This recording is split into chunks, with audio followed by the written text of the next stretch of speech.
Welcome everyone to my June 17th, 2025 webinar called Living on the ADHD Spectrum.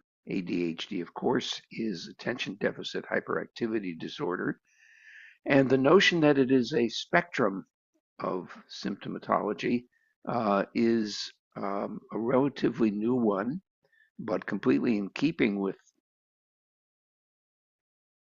thinking in the field of psychology that ADHD, like autism and narcissism, exist on a spectrum, and that people show varying degrees of that, and that everybody has some symptoms of any of those things, but they may have only just a mild expression, or they may have one or two or three things that really stand out, or they may have a much broader picture of their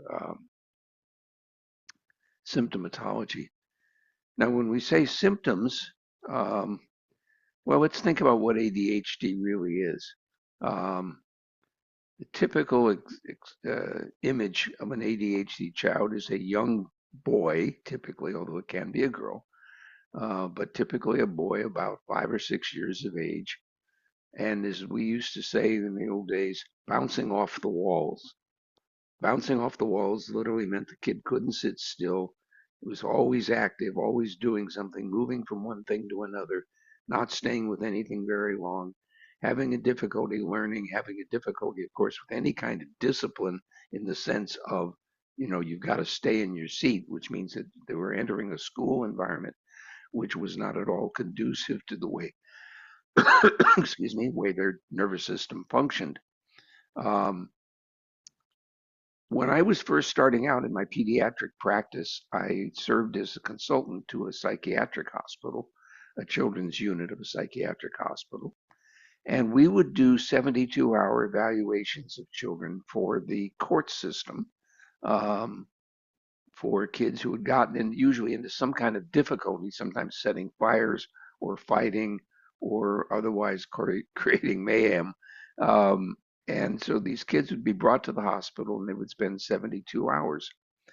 And it was a very interesting thing that I learned from the staff there because I didn't see the kids in the hospital. Um, but I learned from the staff when we were doing the staffing meetings is that if you take pretty much any child in a 72-hour period, you could find out whether or not they were really hyperactive. Because this is what would happen if they weren't hyperactive. You have to understand the environment was a highly structured environment where they had certain expectations for what they were supposed to do at different times of the day. They were treated with a great deal of love and respect and compassion. And the kids weren't forced into doing things, but were coaxed into doing them along with the other children. And they very quickly um, found their footing, as it were, in the environment. And in 72 hours, about the staff would say 97% of the children who were brought to the hospital for this evaluation, about 97% of them settled down and were behaving like perfectly normal kids. Yes, they had good energy level. They bounced around quite a bit, but that seemed to be true of just about every kid. And the kids were not abnormal in any way. They were not angry. They were not violent. They were not dangerous. And only about 3% of kids were still bouncing off the walls, meaning they just couldn't sit still. And so real hyperactivity was seen as a relatively rare thing. And the staff would say, wrong person in the environment. And I mentioned that point because what they were saying was the child was acting out patterns of behavior that were existing in its environment, particularly in its home environment. And it really wasn't the kid's fault that they were the way they were. They were simply reflecting what was going on around them. And so if they had you know, typically, typically it was the mother who was pretty hyperactive, um, and not settled, and often raising her voice, screaming at the kids, just not having the skills for managing the child's behavior, and particularly for a boy's behavior, because Boys do normally have a lot of energy, and they do well when they can express that energy in physical ways, when they can get out and, well, or even indoors in the gym or other setting where they're able to be very active and use their energy. And then they do just fine. But what they don't do well is sitting in a chair for an hour at a time in a classroom. It just doesn't work very well for them. Um, and it's a very common thing. And about how common it is, I'm going to try to find a quotation here if I can call this up. Let me see if this is where it is. Um, this is a quotation from an article by Paul Tough, is his name, Toughh, Paul Tough, that appeared in the New York Times. It was summarizing some of the research findings and clinical findings in the field. And he says, despite the questions these scientists have begun to raise, the growth of the diagnosis, that is the prevalence of ADHD, shows no signs of stopping or even slowing down. Last year, the Centers for Disease Control and Prevention reported that, now get this, 11.4% of American children had been diagnosed with ADHD, 11.4% of children overall, a record high. That figure includes 15.5% of American adolescents, 21% of 14-year-old boys, and 23% of 17-year-old boys. 7 million American children have received an ADHD diagnosis, up from 6 million in 2016 and 2 million in the mid 1990s. So I don't usually quote numbers, but I was so impressed with those numbers when I read them that I made a note of them. I wrote them down. Um, that it's just it's hard to describe that as quote abnormal behavior when it's so normal. Um, in other parts of Dr. Tufts, or not Dr. Tuft, it's Mr. Tuft's writing. He's just a reporter. Um, in other parts of his writing, he talks about um, how the symptoms have been found to come and go. There was a very big research study undertaken, and some, I believe they were 6 and 7-year-olds, were screened and diagnosed as either having or not having ADHD based on diagnostic criteria. And as the study went on over the years, all the children were retested and retested. And it turned out that about 40% of children in the control group, meaning they were not initially diagnosed as having ADHD, turned out to meet diagnostic criteria at some point in their childhood. 40%. What that means is that this is not a fixed pattern of behavior. It's something that is changing over time depending on circumstances. And so we've come to see that this developmental disorder is actually not fixed and rigid. It's something that's very much responsive to the environment. So it's a story about the interaction between individual children and their environment, and like their family environment and their school environment, um, and what they're subjected to in terms of how they're disciplined and how they're guided, and what the quality of that environment is. And that's a very striking thing. Um, Again, as I referred to my experience in psychiatric hospital, you take children that were, usually there because they get interacted with the courts. They had set fire to something, or they'd gotten in fights. Sometimes they'd hurt people, with weapons. Um, and you found out that they were perfectly normal children. 3 days in that environment, highly structured. They had a school in the psychiatric hospital. Um, being in a highly structured environment. And highly structured doesn't mean rigid. It means that they had things to do. They knew what they had to do at certain times. Um, and the kids settled down. They were fine. Wrong person in the hospital. And so the counseling work and recommendation to the court was that social services direct its attention typically at the home environment and to some degree the school, and to be able to um, create a situation where the child would survive and hopefully thrive. Um,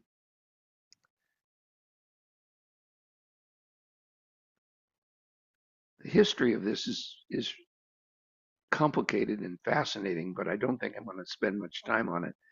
But there's been this gradual transformation of getting away from a strictly medical model of ADHD as being something you have.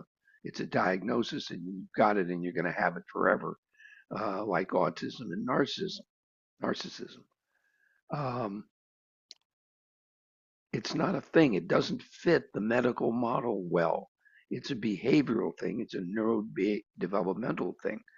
When we talk about neurodevelopment, we're talking about a changing nervous system over time, and one that is going through natural growth processes that are influenced to a great degree by the environment. And so you you can't predict usually in any individual instance just what things are going to look like, but you can bring in interventions, behavioral interventions, and sometimes some kids respond to other kinds of interventions like dietary interventions, um, because some kids are sensitive to foods that they eat.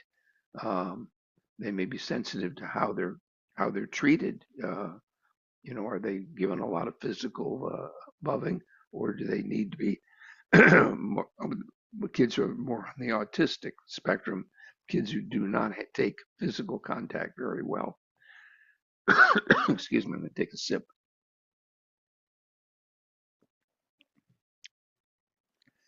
Um, Neurodevelopmental disorders, when we even say the word disorder, what we're saying is something that is not typical. So there's typical neurodevelopment, and then there's atypical neurodevelopment. And ADHD is one of those syndromes with a variety of features. Uh, and what we're saying is some of those features are sufficiently out of the ordinary, excuse me, that we call them abnormal or atypical. Um, but it doesn't mean that there's something actually, quote, wrong with somebody. Now, we could say that, we tend to say that because sometimes the dealing with the person who has the symptoms uh, is so difficult that we tend to blame the kid for their behavior and for the way they look, and we say that there's something wrong with them, but it's really just an adaptive thing. There's a wonderful adolescent boy. I think he must be about 17 now, who does pieces on YouTube and I think also Instagram. Um, and this fellow talks about what it's like to have autism, much as somebody could talk about what it's like to have ADHD. And it would be nice, in fact, if somebody were to do that and just describe what the experience is and what normal is for them. That is what their typical experience would be. And it helps us then to adjust to, those kinds of behaviors. Where these things get to be significant is when they interact, for instance, with the police.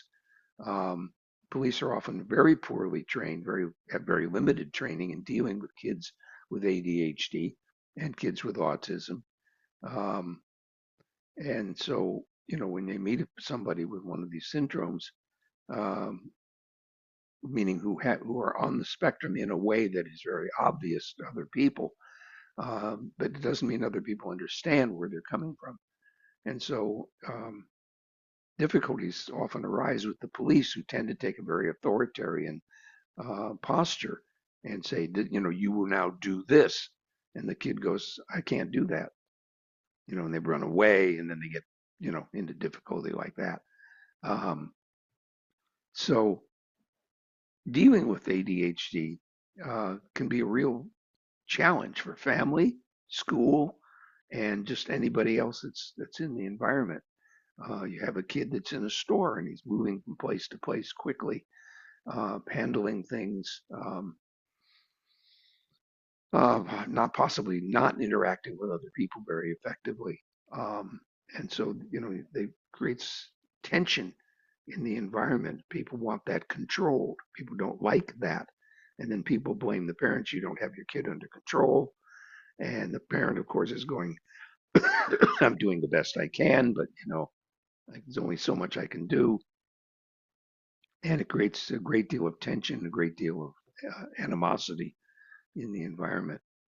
Um, so anyway, we see a great deal of difficulty of these kids adjusting, um, and the environment not being supportive of their particular style of functioning. And so, for somebody who can deal with that, I've seen many examples of kids in school where teachers who tend to be stern disciplinarians and want everybody in their seats and sitting quietly and paying attention, having just a very hard time with students who don't fit that model. Whereas teachers who can handle a student who is more spontaneous, wants to answer every question, and is speaking out of turn and often when not called on and that sort of thing. And then the teacher's able to deal with that, we're able to work with that, and then the kid is fine. And they go, oh, the kids enjoy to have in class because they're so spontaneous and active, and they're actually not dull in class. So a lot of it has to do with teacher expectation. And the kid, well, one teacher might say, well, I think that child has hyperactivity, attention deficit hyperactivity disorder. Another would say, I think that kid's perfectly normal. And so defining this syndrome and identifying who really is on it is not an easy matter. Um, Now, along the way, people discovered that drugs like Ritalin, um, which are called stimulants, help kids to focus. And it turns out that if you study a kid for about a year and a half on medication, they do show a significant change in behavior where they get along better in a classroom or structured environment. Um, and they um, lost my train of thought. The the drugs. That's where I was going with this. The drugs look like they're very, very useful. It turns out that if you follow the kids for a long period of time, they they show improvement for about a year and a half to 3 years. And after about 3 years, kids who are on medication don't perform any better in terms of metrics of compliance than kids who are not on medication. The effectiveness of the drugs wears off. There's also a side effect that because these drugs are given to kids who are in a stage of rapid development, it tends to make them shorter by about an inch. And that is not made up after the drugs are ceased to be given. So it turns out that there is this loss of height, which is one of the significant side effects of Ritalin medication. So the drugs can be very helpful um, in managing people when they don't have control over the environment, um, but they are not necessarily a good thing. And so for a lot of the kids, and because the drugs work when you take them and don't work when you don't, you can give them and not give them. You don't have to give them all the time, like antidepressant medications have to be given every day, and there isn't much day-to-day variation. If you miss a dose, you don't notice it. Um, if you miss a bunch of doses, you will, but if you miss a dose, you won't notice it. And it's not that way with the ADHD medications. So medication can be very useful, but we wind up now with a large percentage of our youth population on anti-ADHD ADHD medication. And there's a lot of people who just are uncomfortable with that idea, even. And then, of course, many more people who feel like psychologists are just drugging kids, psychiatrists. Okay, one other issue I want to talk about, and then I'll wrap up and we can get down to our group clearing session. Um, when we're talking about ADHD, this alternative model tells the child a very different story. I'm going to read kind of from the article. ADHD symptoms exist on a continuum, one on which we all find ourselves. And that he says he's using the male pronoun to represent all kids, may be experiencing those symptoms as much because of where he is as who he is. And that next year, if things change in his surroundings, these symptoms might change as well. Armed with that understanding, he and his family can decide whether medication makes sense, whether for him the benefits are likely to outweigh the drawbacks. At the same time, they can consider whether there are changes in his situation at school or at home that might help alleviate his symptoms.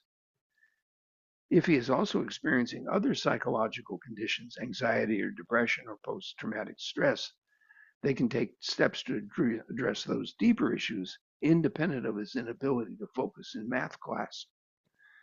That's a very beautiful summary of that.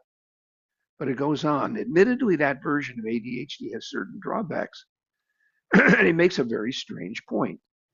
It denies parents the clear, definitive explanation for their child's problems that come as such a relief, especially after months of years of frustration and uncertainty. The thing is that parents often welcome a diagnosis. It's like, oh, I can now account for my child's behavior. And that's a great relief. And sometimes, of course, it points also to things that can be done.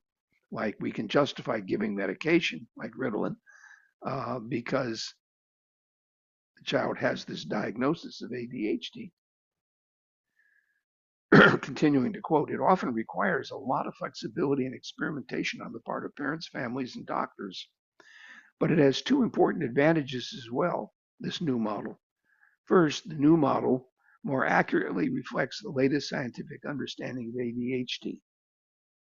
Second, it gives children a vision of their future in which things might actually improve, not because their brains are chemically refashioned in a way that makes them better able to fit into the world, but because they can find a way to make the world fit better around their complicated and distinctive brains. I thought that was beautifully said. But I have a parenthesis, a point to make about that. This is my point now, not quoting. This is my point. I don't think this alternative definition denies parents the clear, definitive explanation for their children's problems that can come as such a relief, quoting the article. The definition and hence the diagnosis is clear enough. It just requires shifting from an all or nothing medical diagnosis to a neurodevelopmental model that focuses on behavior and that sees behavior as the result of the interplay between a specific brain, its memories and impressions, and its social and physical environment. So I'm stepping back and taking an even bigger view of things. See, my feeling about the way doctors have looked at ADHD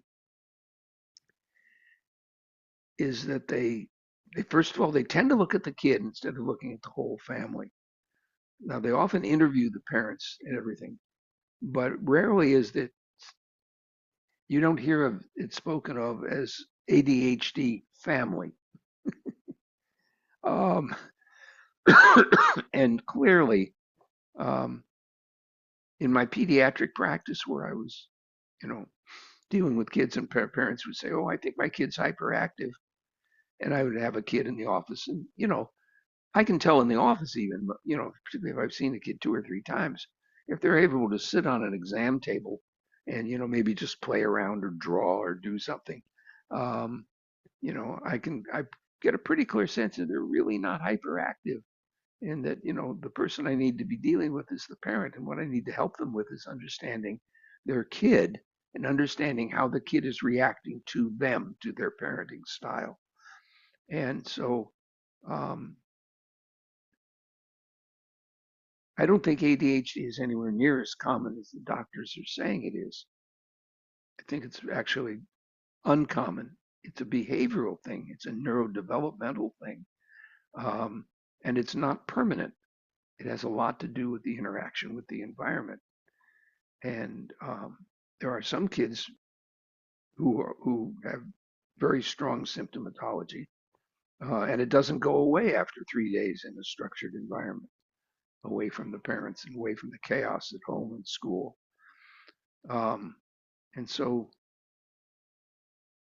it's possible to separate out, as it were, those children who really need help, and those children who need help, but they need it because their social environment needs to change. Um,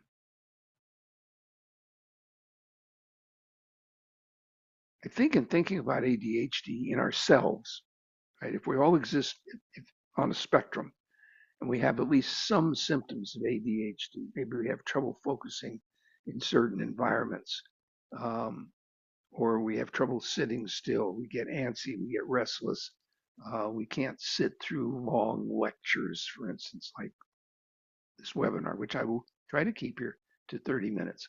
Um, if we're in that kind of a situation in our life, we can look at what it is that's going on, and how we react to specific things in our environment, and then manage or take control of those things. Not put ourselves in a situation where we're expected to sit still for long periods of time, or expected to learn things at a certain rate. It's another expectation that can be very difficult for people. So when we move now into the group clearing session, what we're going to do is look at how how these things affect us, and recognize them. That's the important thing, and then think about what we can do to change them. Okay, I'm going to just